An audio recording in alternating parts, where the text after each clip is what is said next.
Welcome to Pyware Night School, Episode 8. Going for tips, tricks, and some secret shortcuts you might not have known. I hope everybody's having a good evening today. It was nice seeing everybody that came by the booth at TMEA. It was a very good convention. Nice to see everybody. So, this is going to be a fun night tonight. Some things that were put in during development to make things a little bit easier that are still in there, so you can use them. Let's give it a minute or so. Be sure to type any questions in the chat that you'd like to have answered. It does have about a 10-second delay, so if we don't get to it immediately, I will circle around and cover it before the end of the lesson. Okay. Well, what I'm going to do is I'm just going to dive into a couple of different things here. A lot of things that you may not know about. Just about the interface on modifier keys and how they function with multiple different things that you use your mouse with. For example, if you right-click or secondary click on Mac, if you right-click, it's going to select your default tool. You can actually adjust the tool that is selected on that. When the program is installed, it sets the pointer tool as the default. So if you right-click, you can right-click and drag. That pointer tool is going to select everybody that is in the group that you're highlighting. Let's say I wanted to have my box selection tool be my default. I would right-click on that. You're going to see the helper here. It's going to give you a confirmation dialog to select your default tool. So now, let's say I'm in my lasso tool. I'm doing this, but I actually want to go back to my box selection tool. Right-click is going to do that. Now also, right-click will cancel out of any tool that you're in. So if I'm in a drawing tool, I want to cancel out, a real quick exit would be the right-click, and then you go back to where you can select something else. Dealing with selection tools, some people don't know that you can actually add to a selection. So let's say I have a couple of different forms out here, and I want to grab pieces of each. All of the different tools can be used to add selections. So if I wanted to select a group here and then a secondary section, I'm going to hold my Shift key. That's going to allow me to add to my group. I can actually also go over here holding my Shift key, click on my box selection, and then pull in more that way. So you can actually jump between selection tools to select different performers depending on your need. So that's quite flexible for you, especially if you're trying to select soloists on the fly. One other thing is we added in the ability to zoom in on the grid without actually going into your grid zoom tool. If you hold down your Alt key, hold down your Control key and then use your mouse wheel, it allows you to zoom in and out without actually going into your zoom tool. That could be very beneficial when you're actually working on matching as well.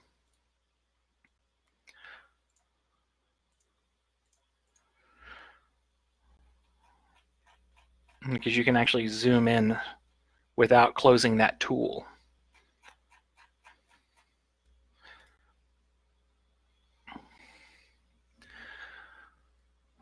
Let's take a look here. We also have different ways of adding page tabs to the tool, or to the count track. You can open the count track page bin by unlocking it here, and that allows you to click on the count track anywhere to add page tabs. It also allows you to drag the page tabs around in case you wanted to adjust that on the fly. Also, you have the ability to add page tabs while that is closed by holding the Alt modifier key, hold down the Alt key and click in the location you want to add it, and it will automatically add a new page tab there. The same thing can be done when you're removing by holding the Control and Alt keys, and that will allow you to remove page tabs. If I have the page tab been open, you can just simply Alt-click to remove. Okay, let's add a couple of page tabs here. Discuss some more functions in the count track. So what I'm going to do is I'm going to put in a few subsets here. I've added a few sets.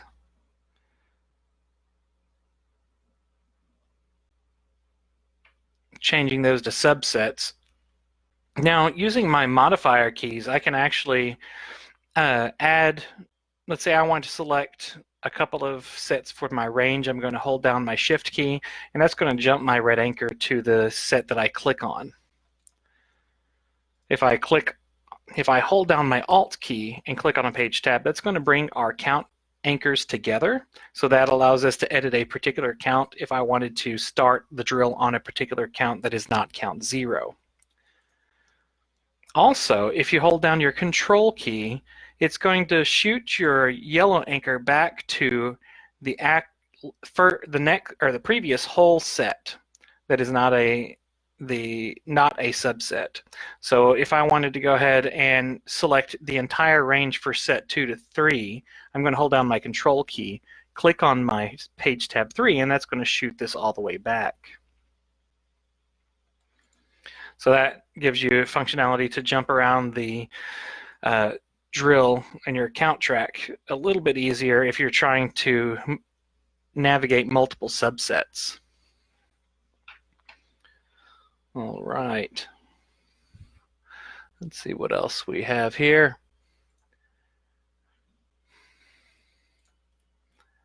Let's take a look.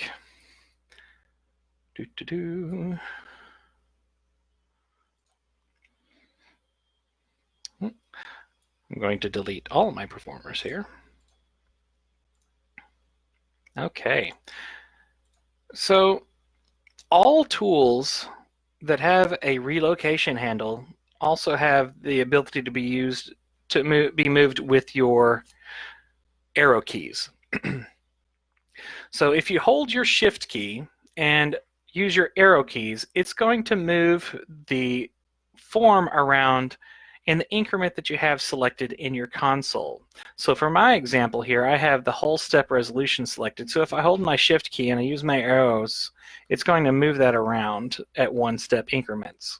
Say I wanted to go down to a 1/4 step increment. If I hold down my Shift key now, I can actually move my entire form by 1/4 steps. This comes in very handy when you're trying to fine-tune performer prop locations that you're trying to build, let's say, stages or multiple piece stages that you want performers to walk across. That way you can make sure that they're overlapped just slightly so that the performers will cross over them seamlessly. Also, using the relocation handle, if I hold down my Control key and use my up and down or left and right arrows, it allows you to rotate the form around that point in 5-degree increments. So you can actually do that without having to try to fine-tune it with the mouse. Also, if you click and we're going to adjust the angle, if you click and hold the mouse and drag your mouse down further, it actually gives you a more fine tune, or basically fine-tuning ability. It allows you to move more distance for less change in your rotation. So if I were to click and rotate here, as you can see, my angle of rotation changes more swiftly. If I drag it down, it gives me a little more ability to change the angles more smoothly. And version 10.03, we also added the readout here for the degree readout that you're changing. So that gives you a little more flexibility in the actual designing tool without having to go into the rotate function. Now, any rotation that happens in this particular transition will only be a straight line rotate or straight line path. So if I were using my, let's say, just redrawing the form in a slightly different type, if I rotate here, it's going to create a straight line path. But you have the flexibility of adjusting the rotation of any form that you draw using that handle or your control arrow keys.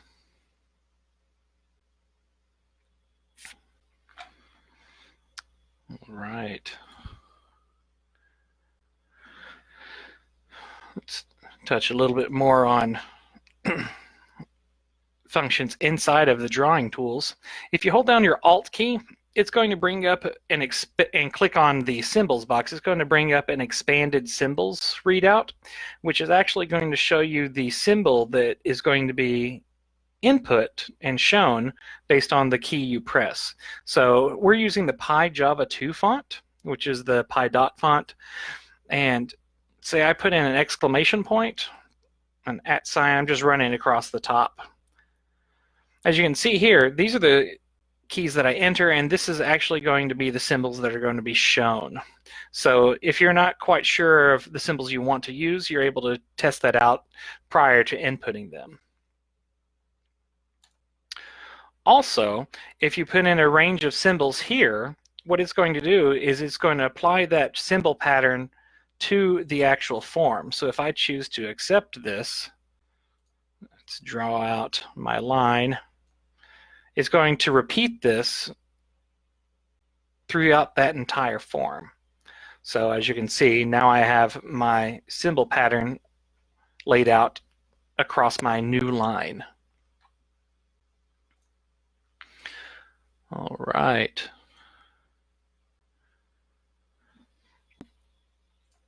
And same thing we have in our drawing tools. Let's take a look here at our interval. In version 9 or prior, you would hold down your Alt key and click on this box. We've added a button here in version, version 9 and 10 has this button. You're able to input mixed intervals directly here.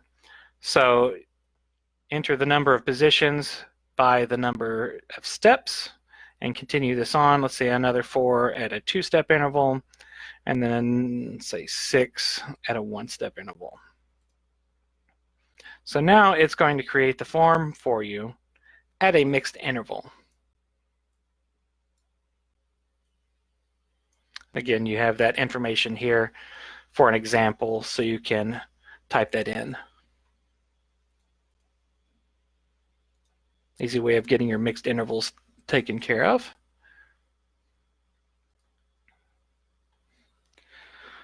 Alrighty. Let's reset our performers once more. Okay. Let's say we have the pencil tool. The pencil tool is going to add performers or add edit handles at a spacing of 1 yard by default as you click and drag around. If you're holding your mouse button down, if you click and point, it's going to add a point. Let's say I wanted to come in and modify this.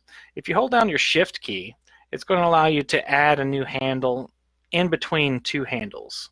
So I can click and hold my Shift key and draw new handles or draw a new path if I wanted to, and it's going to add the handles in the middle of that form. You can also remove handles by holding the Shift key and clicking on the handle you would like to remove. This gives you the ability to edit custom forms that you're drawing out easily, adding a new handle to modify it if you missed a point. The same goes for our curve tool. I can hold my Shift key to add a new point.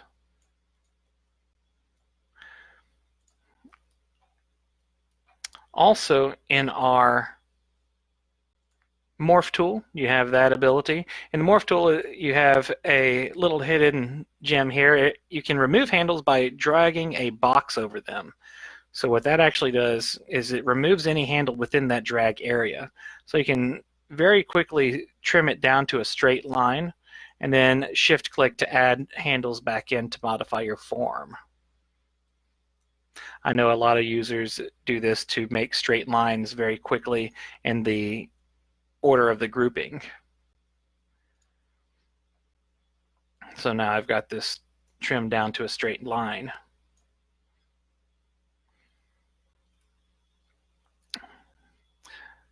The shift click for the handles also works in your follow the leader tool and your track tool. Let's say I wanted to create a follow the leader to a form that has a different interval. So what I'm going to do, let's say make just a small curve here. I'm at a 2-step interval. My new form I want to create at a 3-step interval, so I'm going to come in here. I'm going to draw my new form. And what I'm going to do is I want this performer to be the leader, and I want it to now march here. So what I want to make sure that this performer would march all the way down, so it's going to be matched here. I want to make sure that I have all my matching lines correctly created here, because that's how it's going to create the follow the leader. So I'm going to select my form here. I've gotten my leader. I'm going to flip it around, and I can actually edit this pathway because this is a little bit of a harsh turn. I'm going to hold down my shift key and I'm going to add a handle here to clean up that pathway.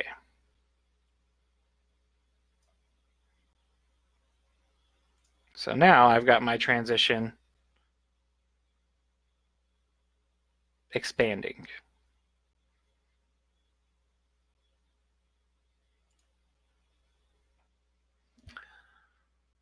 All right. Any questions so far? Anything that you know that you would like someone else to know that's watching with us? Drop that in too. We can share the love with all the tips and tricks. Let's take a look here. I know not many people have taken the time to create their own shortcut sets, but we do have the shortcut editor, which allows you to create your own keyboard shortcuts. We have our default set in there. It's not fully fleshed out for all of the tools, but we do give access to anything in your file menus at the top. You can actually keystroke. One nice thing is actually a way of keystroking your label positioning.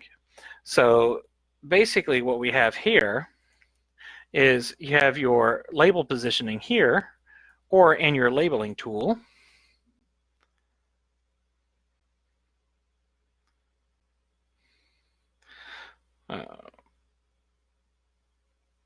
One moment. So let me add a few labels here. I'm going to add one to the end. I'm going to bump up my labeling size here so I can see it a little bit easier.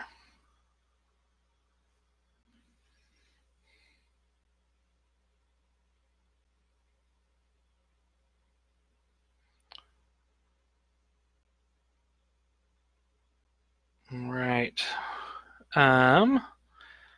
So we can change our label positioning in our labeling tool here.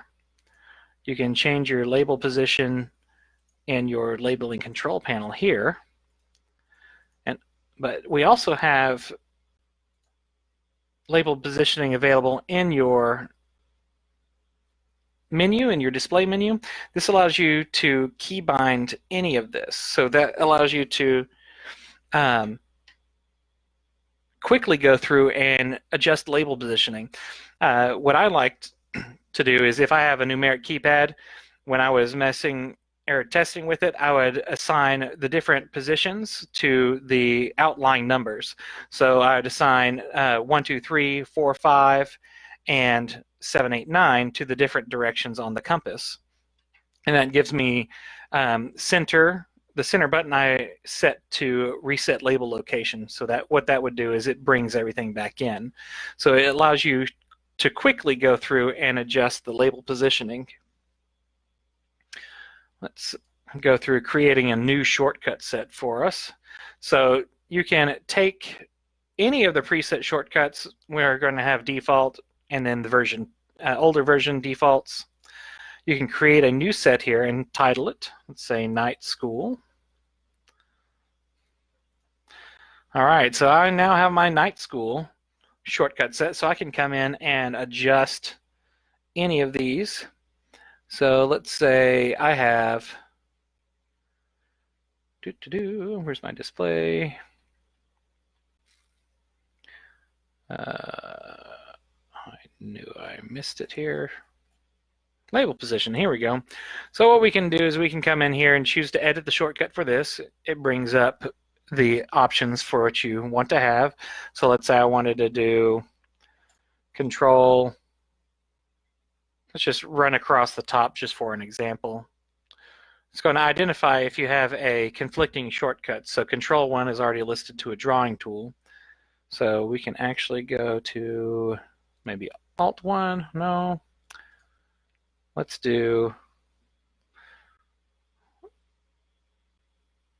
just say I'm going to assign up, down, left, and right for WASD. So let me do Alt for up, Alt to W. Let's do Alt D for right. Alt S for down.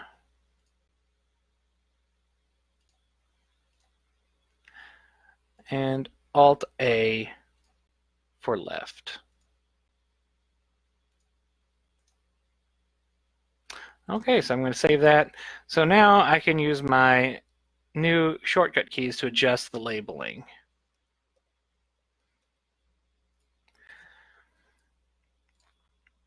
You can also go in and keybind your different tools to be used.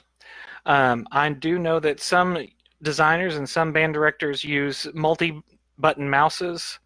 I myself use a Razer Naga. I know other people who use Logitech gaming mice, and you can keybind macros. So basically what you'd do is you'd go into the Logitech or the Razer software, and then you would keybind your macros for the particular keystrokes that you've programmed into the program. You're then able to select different tools on your mouse or gaming pad if you are using a gaming pad as well. I can put some of those suggestions up as well if you're interested in pursuing either gaming pads or gaming mice to help streamline your design process. All right. Let's see. We had a request to touch on the follow the leader trick. So let's start over again. So I'm going to draw my form my starting form. I've got it at a 2-step interval. I'm going to change back to a whole step just so I snap everything in here. Accept it. I'm going to then draw my secondary form that I want to follow the leader into. So I'm going to select my new tool. I'm going to draw my form. I want it to be at a 3-step interval. Oh, not a 33-step interval. A 3-step interval. All right, so here's my new form. I want to add a handle here, just kind of bring it around. All right, so I have my matching created. So this performer is going to end up in the end of the form, so I want it to follow it around here. This is not a realistic transition, as you can see here. Before our example, it'll work. I'm going to go ahead and accept my form. I am then going to select my form once again, select my follow the leader tool. I'm going to change my leader so it is following in the direction I want. And if I wanted to tweak this pathway, I can shift click to add points. So I can test animate, and it's going to expand the interval over that range.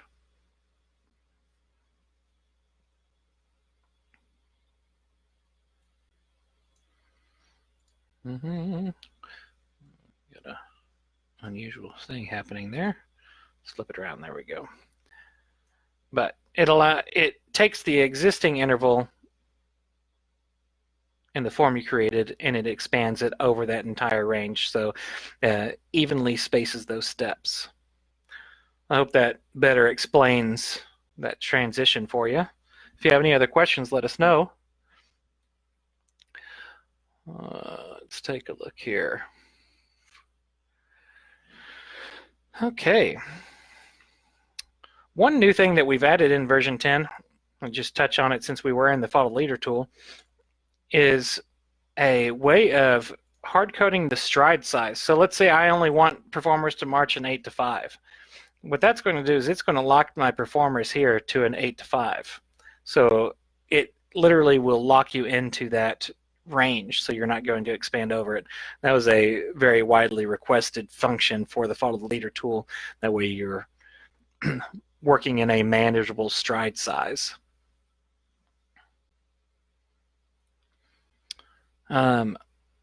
One last thing I wanted to touch on was we have a lot of people wanting to draw logos or block letters or script letters. One way of making that easy is actually using the standard prop tool. So what I'm going to do is I want to put in our Pyware logo. I want to draw it in. So what I'm going to do is I'm going to create a prop image, or prop here, a standard prop, choose my standard prop image. There's our little Pie Guy logo here. And what it's going to be is I can just drop it in, I get it to the size I want. Okay, and I'm going to go ahead and accept that. And what I'm going to do is I'm just going to use this to trace. So I'm going to trace my Pie Guy logo here.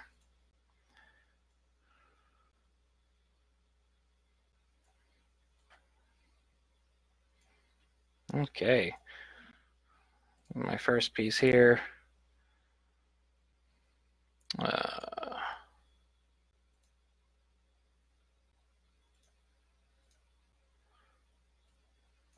For this, I'm going to pull back my console size so I can get a little more fine tuning happening here.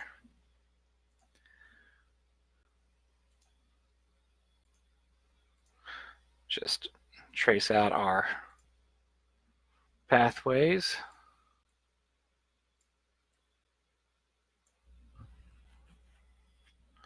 All right.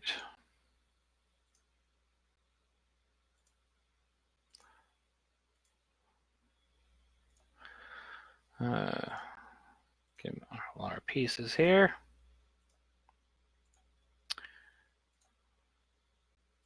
Alrighty, change my colors to red.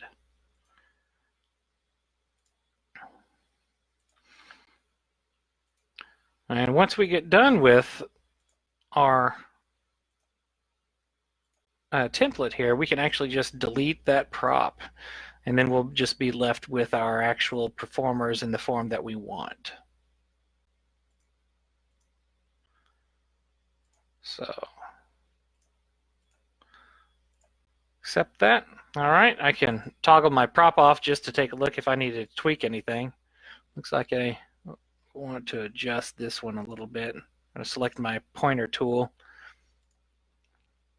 Can pull this in.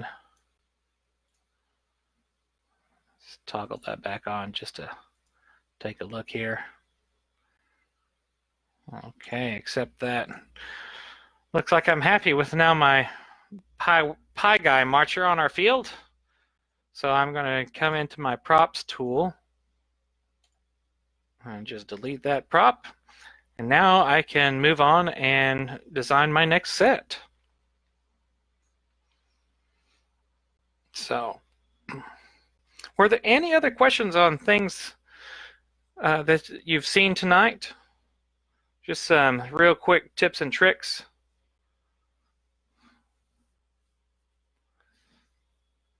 Let's see here. One other thing that has been discussed recently is the use of graphics tablets. That's becoming more prevalent for multiple different reasons. And the most common one is carpal tunnel.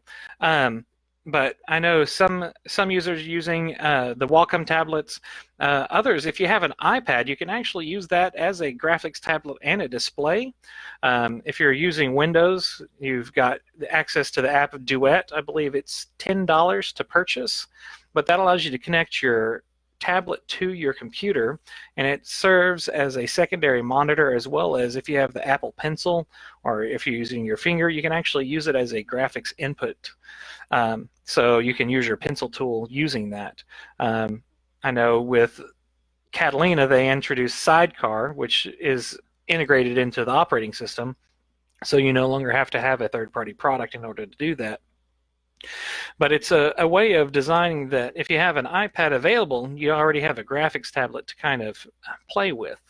And pair that with the new sketch functionality, that gives you a lot of power there. Take some off time and input a couple of sketches for the next upcoming design season. So if there's not any other questions, I think that'll do it for us tonight. Thank you, everybody, for stopping by for the Pyware Night School. If you'd like to see anything in the upcoming night schools, please message us. You can reach us on email, Facebook, through our Drift chat on our website. We only sleep occasionally, so you can get a hold of us the rest of the time. But it's wonderful having you all out on our night school. We'll see y'all next week. Y'all have a wonderful evening.